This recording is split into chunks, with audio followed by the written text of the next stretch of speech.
तो चलिए चलते हैं नर्मदा नदी के किनारे बसे एक शांत से गांव में। कल्पना कीजिए, पुराने बरगद के पेड़ों के बीच एक आश्रम है जहां रहते हैं एक बहुत ही बुद्धिमान सन्यासी ऋषि वाचक। आज हम उनकी और एक ऐसे नौजवान की कहानी को समझने वाले हैं जो निकला तो था ज्ञान की तलाश में, पर उसे कुछ और ही सीखना पड़ा। तो आइए इस कहानी में गहराई से उतरते हैं। ऋषि वाचक का मूल दर्शन यही था, मतलब उनके लिए ज्ञान हासिल करने से कहीं ज्यादा जरूरी था मन को साधना। और यही एक विचार हमारी पूरी कहानी का सेंटर है, जो हमें समझाएगा कि धैर्य का असली मतलब आखिर होता क्या है। तो इस कहानी का हीरो है आरव, उसी गांव का एक नौजवान। वो ऋषि के ज्ञान से इतना प्रभावित था कि बस किसी भी कीमत पर उनका शिष्य बनना चाहता था। उसकी आंखों में एक मजबूत इरादा साफ झलकता था। आरव का जो स्वभाव था वो बड़ा दिलचस्प था। एक तरफ वो बहुत इंटेलिजेंट था, सीखने के लिए हमेशा तैयार, लेकिन दूसरी तरफ गुस्सा उसकी नाक पे रहता था, और उसकी यही बेचैनी उसकी सबसे बड़ी चुनौती बनने वाली थी। तो बस एक सुबह आरव पूरे आत्मविश्वास के साथ पहुंच गया ऋषि के आश्रम और सीधे सीधे अपनी इच्छा बता दी। उसे लगा कि भाई उसकी बुद्धिमत्ता और लगन ही शिष्य बनने के लिए काफी होगी।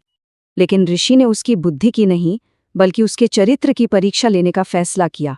उन्होंने आरव को एक ऐसी चुनौती दी जो दिखने में तो बहुत बहुत आसान थी, पर असल में उतनी ही गहरी थी।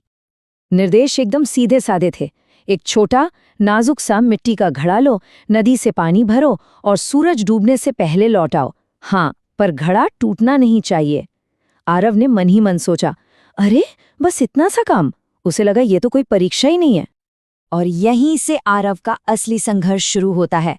ये सिर्फ एक रास्ते पर चलने की कहानी नहीं है, बल्कि उसके अंदर की कमजोरियों से लड़ने की कहानी है। चलिए देखते हैं कि पहली कोशिश में क्या हुआ। अब सोचिए, आरव नंगे पांव उस पथरीले कांटों भरे रास्ते पर चल रहा है। सूरज की तेज गर्मी में माथे से पसीना टपक रहा है, हवा में धूल उड़ रही है, पैरों में कंकड़ चुभ रहे हैं और हर ठोकर के साथ उसका गुस्सा बढ़ता जा रहा है।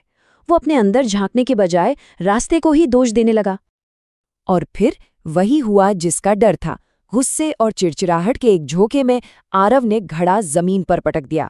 वो मिट्टी का नाजुक बर्तन चकनाचूर हो गया और उसके साथ साथ उसकी पहली उम्मीद भी। जब आरव ने ऋषि को बताया कि रास्ता ही खराब था, तो उन्होंने बड़े शांत भाव से जवाब दिया। उनका संदेश बिल्कुल साफ था, समस्या बाहर नहीं, तुम्हारे अंदर है। उन्होंने उसे एक और मौका दिया। अगले दिन आरव ने फिर से कोशिश की, लेकिन इस बार उसका गुस्सा अहंकार में बदल गया। जब उसे कांटा चुभा तो वो मन ही मन गुरु को ही कोसने लगा। उसका अभिमान उसके धैर्य पर इतना हावी हो गया कि नतीजा वही हुआ, घड़ा एक बार फिर टूट गया। ऋषि तो समस्या की जड़ को देख पा रहे थे। उन्होंने आरव को समझाया कि देखो, असली बाधा वो कांटा या पत्थर नहीं है, बल्कि उसका अपना अहंकार है, उसका ईगो है जो उसे बार बार हरा रहा है।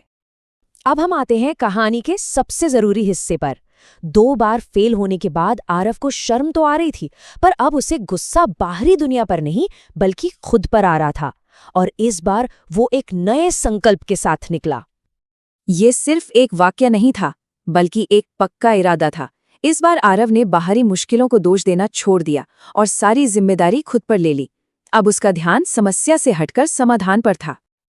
और देखिए क्या कमाल का बदलाव आया।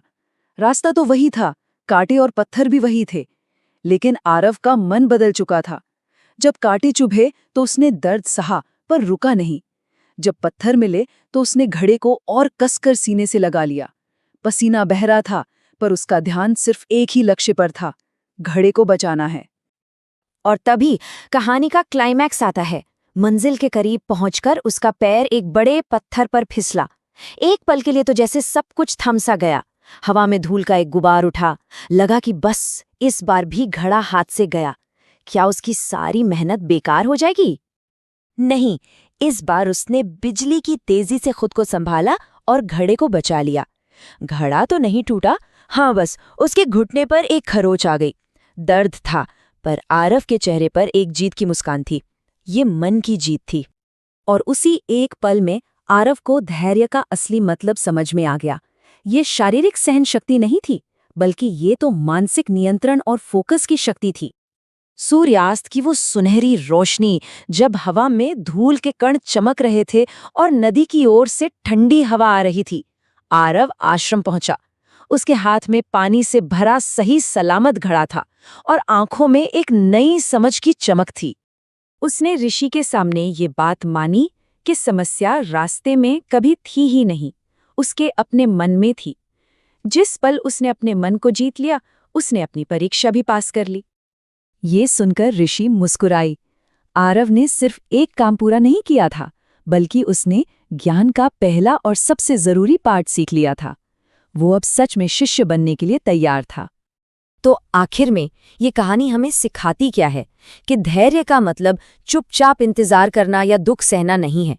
इसका असली मतलब है अपने मन को साधना, उसे बाहरी हालात से बिगड़ने दिए बिना अपने लक्ष्य पर टिकाए रखना। तो सवाल ये है कि हमारी जिंदगी में वो कौन सा मिट्टी का घड़ा है जिसे बचाने के लिए हमें अपने मन को साधने की जरूरत है।